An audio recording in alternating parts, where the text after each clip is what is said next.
Alright, what's up eaters of kids cuisine and hilariously timed Half-Life cutscenes, welcome back to the Sammy Whammy YouTube channel. Speaking of goofy cutscenes, while you watch the scientist get blown up in the hallway, I just want to say sorry for uploading such a crappy video. Because the last video I uploaded was just some lame vent video I did just because I felt bad for not uploading in a week. And now that I don't feel shit anymore and I'm not super busy like I was in the past week or so, I can finally get back to doing the videos that I'm known and loved for. So, you know the drill, like, subscribe, comment, do all that generic shit as we dive into the video. And as the title suggests, I like to live dangerously. So sit back, relax, and enjoy me going back to the Half-Life gameplay while I talk about the times I purposefully or accidentally walked into dangerous experiences. So we move on to Exhibit A, the ice and frying oil incident. Now, in the past on my channel, I've talked about some pretty dangerous things I've done, but they all pale in comparison to this. Alright, here goes. Basically, if you get a container filled with frying oil, heat it up really hot, then put some ice in it, it's going to cause a dangerous reaction. Now, if you put ice in something warm like coffee or something, it's going to start melting, the particles are going to warm up, heat up, and transform the ice into water. And in turn, that water will evaporate into a gas. But what if you put ice into something with an even higher boiling point than coffee or water? You see, frying oil's boiling point is around 135 degrees Celsius, 15 degrees higher than water's boiling point. For the stupid Americans in the audience, it's around the 25-degree difference in Fahrenheit. And even though it doesn't seem like that much big of a difference, it honestly is. Because you got those 15 degrees between just a simple evaporation and a fucking fire. And let's just say a few of my friends and I tried doing this last year. And no, we didn't do it in a McDonald's deep fryer or anything, because then we'd be up to our sternums in fucking lawsuits. One of my friends had a big barn in his backyard, corrugated metal type shit. And outside of said barn, there was a big ass slab of concrete slapped onto the grass. So basically what we did is that we took some cheapo 20-year-old portable stove and put it in the middle of the slab, put a pot on it, and then we filled it up with the frying oil. Then with the help of some trusty yet completely ridiculously long extension cables, we hooked it up to some outlet in the middle of the barn. So we turned it on, heated it up to 135 degrees, and despite this portable stove being from the goddamn Stone Age, it still managed to heat up pretty well. So for 15 minutes we stood by safely as we watched and heard the bubbles rapidly expand on the surface. Let's just say we felt like complete alchemists for a little bit. So after the 15 minutes were up, we all took some handfuls of ice out of a bag and then chucked it into the pot. And yes, I said handfuls. A lot of ice going into really hot, deep frying oil. A disaster was imminent, but we only realized that the second the ice hit the oil. It felt like the world had gone into slow motion. The oil and bubbles gradually expanded,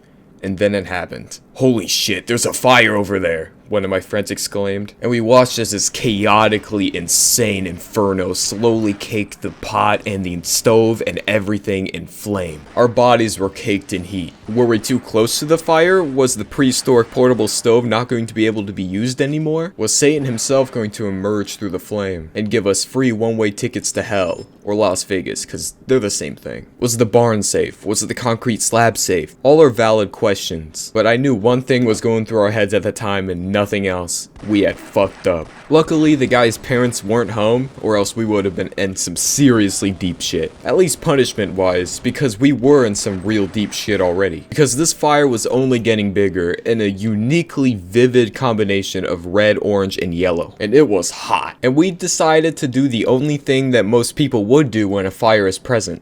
Get a bunch of water and cover it. The only issue was there was no water over there, and we couldn't use the hose at the guy's house because we were too far away. Trying to find any help, we decided to go through the side entrance of the barn, since the main entrance of the barn was where the concrete slab, or more importantly, the fire, was. After scrounging through there trying to loot anything that we could to help, we found a wheelbarrow. The issue was this wheelbarrow was slightly too big for the side door, because the side door was a normal size door like the thing you'd find in your average bedroom. So I decided to pull a Hail Mary with the other guy, so me and this other dude opened up the main entrance of it where the fire was and just sprinted out with the wheelbarrow. Now we didn't go through the fire, of course, the concrete slab was decently sized, but what I will tell you is that nevertheless the heat from the fire was otherworldly. And during during a split second during the 5 or so we spent escaping the barn, I thought I'd turn up looking like a fucking raisin. Now, why the hell did we take a wheelbarrow out of a barn to stop a fire? Well, it was part of 2 ideas that we came up with, but we couldn't come to a consensus about which one to do. My idea was to fill it up with water from the hose, then pull up to the concrete slab and then somehow cover it with water. One of the other friends' ideas was to go into the kitchen and get a bunch of water bottle containers, fill up the wheelbarrow with them, and then empty all the water bottles over the fire. Then I was like, you're too fucking retarded. That is not going to do anything if we're having to constantly empty all these water bottles, dump them over the fire, and that's it. Plus, we'll get caught if the fucking parents come home and discover that all the water bottles are gone.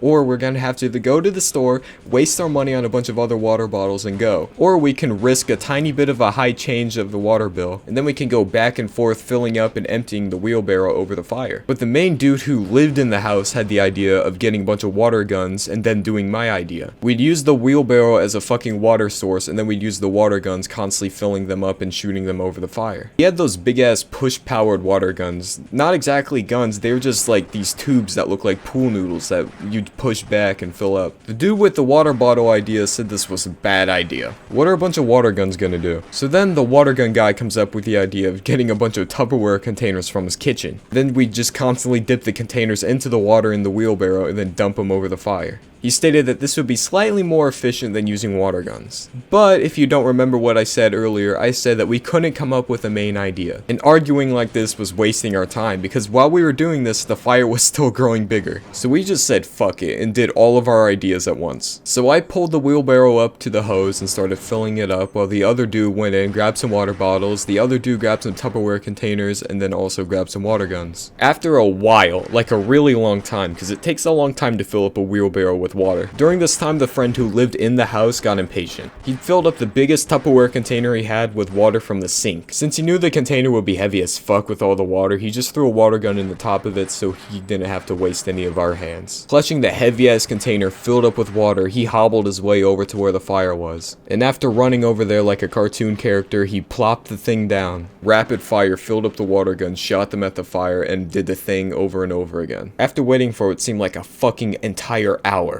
I joined him at the site of the incident. The third guy, who had also brought over a bunch of other Tupperware containers, gave one to me. I filled it up with water from the wheelbarrow and then just chucked it at the fire. The way we were frantically getting all this water out of these containers and then chucking it out reminds me of one of those old ass cartoons when people are in like a boat or something, there's a leak and the boat starts filling up with water and then they're like, fuck, we gotta empty this. Doing this, our arms were flailing around and moving so goddamn fast you'd think it was a scene from The Matrix. Me and the dude who lived at the house were frantically trying to throw it out, and then the third guy was constantly coming back and forth reloading the containers and the wheelbarrow. Luckily, we didn't do that stupid ass water bottle idea, and the way the other dude was spamming the fire with the water guns felt like a scene from fucking Call of Duty or something where you have to take down some big ass tank, and you're just spamming so goddamn hard with the ammo while you watch the HP bar slightly go down very, very excruciatingly slowly. So yeah, we're going at this for a super long time. We lose track of time because it's taking so long. Our hearts were kicking into overdrive and I felt like I'd have fucking cardiac arrest. Slowly but surely, we finally put it out, and we had no idea what to do with the residue. First of all, we had some super old ass portable oven that we had to take care of. Scorching hot and slightly melted extension cables. Pot that looked like it just survived a fucking nuclear blast. And finally, a cartoonish dark outline around where the stove and pot used to be on the concrete slab. So even though we were kind of exhausted already by just spamming water over the fire, we knew we were not done yet. What the fuck were we supposed to do with all this destroyed shit? So the stain on this concrete slab was cleaned up pretty easily with a magic eraser. Shout out to those things, most overpowered fucking product in the entire world. We threw out the stove and then we tried cleaning off the pot, but we couldn't do much to make it not look like it survived a nuclear blast. So we just said fuck it, throw it out too. Now, the way we connected the stove up to the power outlet inside the barn was with multiple extension cables, and luckily only the first one that was connected to the stove directly was fucking affected, so we just threw that out too. And since it was a warm day, we just sat all the Tupperware containers, water guns, and the wheelbarrow out in the sun. Tired as fuck, we sat inside, played some video games and music for a little bit, and then an hour and a half later we pulled up outside, noticed they were all dry, and then put them back to where they were supposed to be. And luckily, fucking luckily, no one else noticed that this big ass fire in this crazy fucking disaster happened, except for us three, so we got off clean. Believe it or not, I was actually most stressed about the fucking pot being thrown out because his parents actually liked cooking, so I was scared that they'd try using it to cook something, but then they'd be like, where the fuck is it? When they finally came back home after that weekend, because they were actually gone for their anniversary, not a single word was said about the pot, so yeah. We came off lucky. So yeah, that's the story. Now, I know this video was supposed to be about, like, multiple dangerous experiences, but I just spent so long talking about this one that, like, I'm just gonna save them for another video. But yeah, that's the time I fucking started a fire by putting ice in a deep fryer with my friends, causing such a bad disaster that we spent several hours trying to clean it up. Luckily, the barn survived and the concrete slab never had that stain on it again, and his parents never found out. But I still feel kind of guilty about that because I know we shouldn't have even tried doing that. I don't know why we decided to do it because it's such a dumb, stupid idea, but yeah, never do this, and I can understand why so many people never want us to do that. It was cool to watch the reaction start and saw the fire for like the first 2 seconds of it existing, but for the rest of the time it was so stressful. But yeah, it is a cool ass reaction, ice turning into fire, going crazy like that, like damn. But yeah, I'm never doing that again, and I don't want anyone to do that ever again. But it's absolutely crazy because I see this stuff happen every now and then on the news in fucking restaurants like McDonald's. No one does this shit on accident. Someone had to have been like, oh, what if I put ice in the deep fryer? And before they know it, the entire block the McDonald's was on is fucking obliterated and flattened, steamrolled, absolutely fucking demolished. Fucking firefighters come by. So, what happened here? So Jamal Aquarius decided to fucking put a bunch of ice in the deep fryer and he caused a fucking nuclear explosion on site. About 10 fucking customers were coated in ash like the fucking Mount Vesuvius demolishing Pompeii. Everything is destroyed. It looked like fucking Hiroshima. McDonald's turned into a heated inferno. Looked like fucking California or Australia or some shit. Everything's on fucking fire. Everything is on fire. And then another emergency service was called, the police, and then they arrest fucking Jamal Aquarius for his dastardly deed. And in approximately 42 days, another fucking McDonald's is there in the exact same location. And this time, they don't tolerate ice being within fucking 10 feet of the deep fryer. The firefighters were promoted, and the manager that day was fired. What a dumb fucking bit. Anyway, that's the video. Hope you enjoyed the nice comeback. It's nice to be in a good headspace and all that. Now I'm gonna try to be on the daily video grind, or at least try to get one out